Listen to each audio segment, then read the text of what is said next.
Your name is Richard Greene with an E. Richard Greene with an E. Do you podcast now? My main thing, so I hosted a radio show called Hollywood Cloud on Air America Radio. I followed Rachel Maddow for 3 years before she went on to MSNBC. Now I'm loving TikTok. So it's at Civics Dean, Richard Greene, the Civics Dean. At Civics Dean on TikTok. And yeah. So for a long time, you've identified yourself as a liberal, progressive. Totally liberal, progressive. But in Israel, the progressives have... Look at this hair, right? I mean, it's not conservative hair. The progressives in Israel have suddenly been awakened. Their eyes are open now to what they thought a two-state solution would be, would bring mutual peace, and that the Palestinians could be trusted as neighbors. But it seems that the progressives here have been taken or pushed or pulled by the far left against Israel. What do you think of this? It is deeply upsetting to me. Deeply upsetting to me. And I'm involved in progressive groups, and we can't even have discussions. Literally, every time there's a discussion on a listserv in this big progressive group I'm involved with, two of them, in fact, including Alyssa Milano's one, it said, let's shut it down, because it just is so emotional. And it's stunning to me as a lawyer and as a very rational person who is very much caring about progressive issues, that my fellow progressive brothers and sisters who care so much about women's rights and women's voices and so much about all of the things that we care about they refuse, and I can't explain it, I've never seen anything like it. They refuse to condemn Hamas. They refuse to protest for Hamas to do the two simple things that will end all of the suffering, which is release the hostages and put down your fucking arms. That's it. And the fact that my progressive friends can't say those words is stunning to me. And I've even thought, I said, oh my God, maybe I'm not a progressive anymore, because I actually think that terrorists who rape and behead people probably should not be the ones who are the beneficiaries of marches and protests across the world. I don't know. It feels like I'm in a parallel reality. Well, this happened. Can you relate? Yeah. This happened with the British Jews also in 2019 when Jeremy Corbyn pandered to the anti-Semitic Muslims in the parliament. Total piece of shit. And so I saw him talking about Israel. It's like, I don't get it. It's super simple, everyone. There is a group of people who are religious extremists who have dedicated their entire raison d'etre to killing Jews. And they vow to do it over and over and over again until every Jew... How in the world can you be progressive with progressive values and support that implicitly or explicitly? How? I don't get it.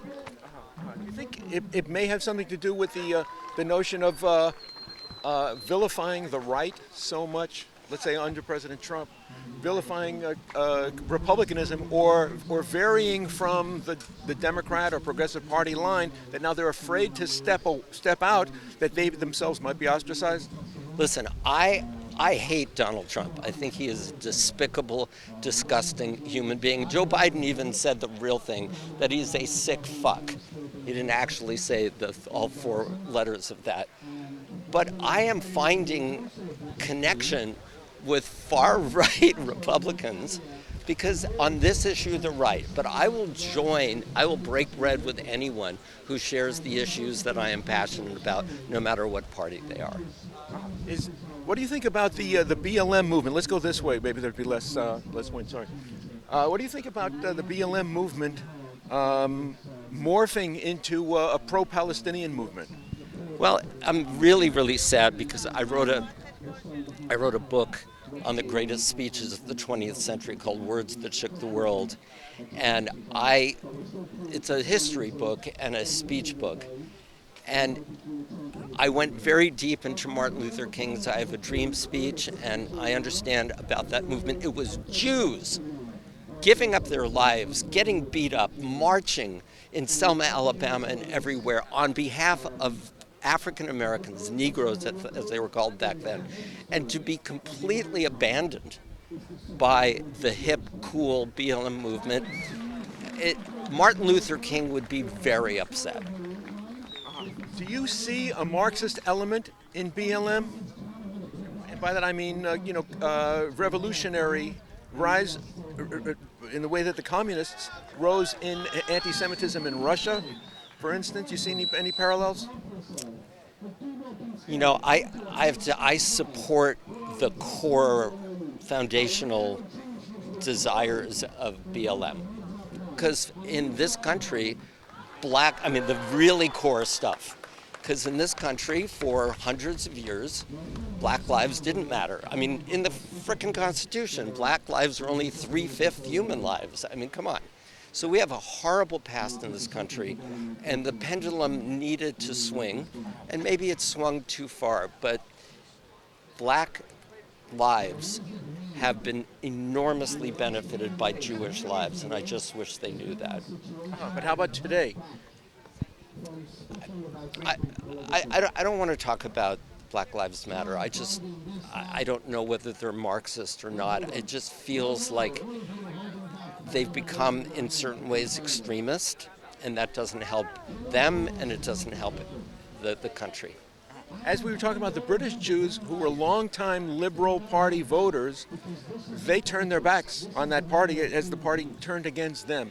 You see that happening now among Jewish Democrat or Democratic voting Jews? Say it again. The British Jews who were lifetime Labour Party voters, when that party became anti-Semitic and certainly anti-Zionist, they walked away and voted against that party. You see a trend yet? Yeah, I mean, the presidential election in 2024 is the most bizarre thing with the most bizarre bedfellows. And the truth is, there are some Republicans that I am speaking to who are saying that they don't like Joe Biden, but because of how great he's been on Israel, they may vote for Joe Biden. And then there are a lot of people, 70% of 18 to 29-year-olds do not believe that Joe Biden is doing the right thing with Israel, and some of them are vowing not to vote for him. So I have no idea what that means. So you're not going to vote for Joe Biden, and you're going to cause the likely re-election of a guy who banned Muslims, who hates people who have different color skin. We're in a crazy political world. We just are. And I just want people to understand one question. And the question I ask all my progressive friends who are so upset about the horrible tragedy that is causing the deaths of so many innocent Palestinians is, what should Israel do? In what regard? The question I want everyone to ask all of the people who are so violently against Israel is, what should Israel do? Israel is facing an enemy, Hamas, that has vowed to do another October 7 after another, after another, after another. What would you do if your country, if your city, if your state were neighboring a group of people who are very determined to kill you? I just think the answer is obvious, and I don't understand that people can't get that. That said, yes, I think the world should come in. We should create a safe zone, a buffer zone, a protectorate, a Marshall Plan, and create a safe Gaza for Israel and the world. And I'm upset that the United Nations is not making that happen. I'm upset that the EU and Saudi Arabia and others, because that's the only way forward as I see it.